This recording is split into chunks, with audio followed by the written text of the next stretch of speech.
Baik, kita tahu bahawa kita memberikan subsidi sebanyak 60,000 tan sebulan, lebih kurang 720,000 tan setahun. Dan ini baru 21% daripada jumlah domestik, penggunaan domestik 33 juta. Tapi kalau saya lihat daripada data 2019 sebenarnya jumlah isi rumah hanyalah 5.81 juta, tetapi pada data 2022 telah bertambah kepada 6.38 juta. Sedangkan kita masih kekal dengan 60,000 tan sebulan. Dan kalau diambil kira di Malaysia hari ini kita ada 2.7 juta pekerja asing. Kan? Jadi apakah kerajaan ada itikat untuk melihat kembali jumlah subsidi ini cukup atau tidak? Dan ditambah lagi macam saya kata tadi, peniaga-peniaga mikro pun perlu dibantu sebab mereka adalah golongan yang amat terjejas dengan kenaikan kos sara hidup hari ini. Persoalan saya, sejauh manakah keberkesanan e-kos ini nanti? Bilakah akan diselesaikan dan sejauh mana keberkesanan dia dalam menangani isu ini? Dan yang kedua, sementara e-kos ini siap, apakah tindakan kerajaan sekarang ini? Kerana kalau kita lihat di luar sana, rakyat kita masih lagi mengeluh tentang nak dapatkan subsidi minyak ini. Terima kasih. Terima kasih Yang Berhormat Tangga Batu. Okey, Yang Berhormat Tangga Batu, saya nak kongsilah sedikit ya. Pada awal tahun ini memang kita lihat bahawa minyak masak ini memang tak cukup di pasaran.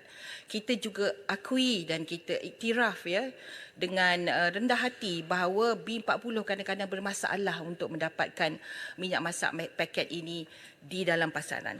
Namun Yang Berhormat Tangga Batu, kita juga tahu apabila sistem itu sistem pukal, maka sukar untuk kita mengawal dan kita tidak ada dasar sebelum ini yang melarang warga asing daripada membeli minyak masak paket ini.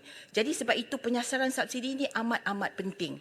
Ya, dan apabila kita kira berkenaan dengan jumlah peniaga mikro, jumlah isi rumah yang saya katakan tadi 5.8 juta yang layak, bukan keseluruhan isi rumah Tangga Batu ya, yang layak B40 dan sebahagian daripada M40 dianggarkan lebih kurang 5.8 juta isi rumah ya, dan peniaga-peniaga mikro juga dianggarkan lebih kurang 91,860 ya, yang mereka menggunakan lebih kurang 400 kilo sebulan.